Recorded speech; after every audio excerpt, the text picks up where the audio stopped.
Maganda ba? Oh, mawawala ako ng 3 araw Nay, kailangan ba talaga tumuloy doon? Importante yun, anak. Minsan lang ikasal yung kumare ko, no? Tsaka sa Cebu siya gagawin, di ba? Shala. Basta, Nay, mag-ingat ka, ha? Oo naman, anak. Huwag ka mag-alala. O siya, naalis na ako. Mga kapatid mo, ha?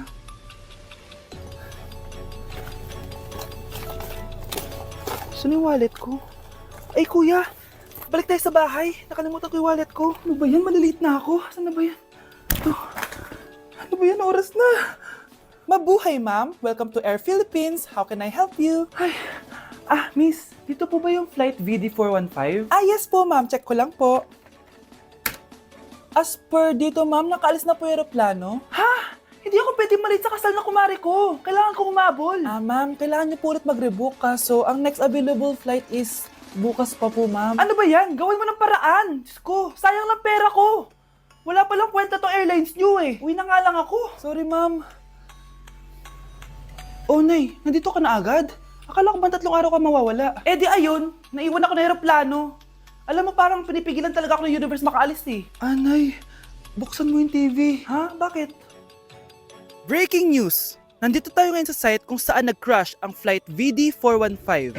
Ayon sa mga otoridad, walang nakaligtas sa mga pasahero nito. Kaya pala, kung nakasakay ako dun sa aeroplano na yun, patay na ako ngayon.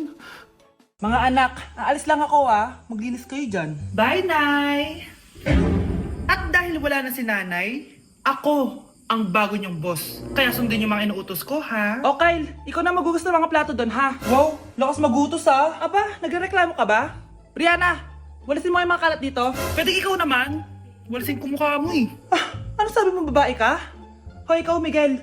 Kung gumawa ng assignment ko, ha? Ang lala ng babaeng to. Sa bobo pa papagawa ng assignment. Matutulog lang ako, Dapat pagkagising ko, tapos na lahat yan, Nakakainis si ate. Sobrang tamad na. Dami pang inuutos. Ano magagawa natin? Favorite kasi ni nanay yan eh. Isumbong na natin niya kay nanay. Hindi pwede inaalipin niya tayo ng ganito. Anong isusumbong ha? Akala niyo hindi ko kayo naririnig?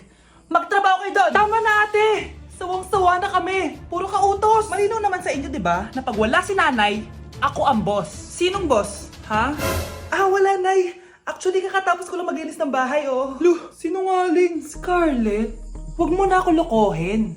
Hindi naman talaga ako umalis dito. Sinisigurado ko lang kung naglilinis talaga kayo lahat.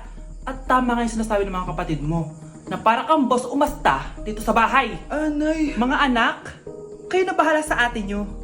Utusan nyo ng utusan yan. Ate, ikaw na magugas ng mga plato dun. Eto na. Pagkatapos mo dyan, ate, maglaba ka, ha? Oo, sige. Pagkatapos mo maglaba, gawin mo yung project ko, ha? Sige, boss. Lahat ng utos nyo gagawin ko.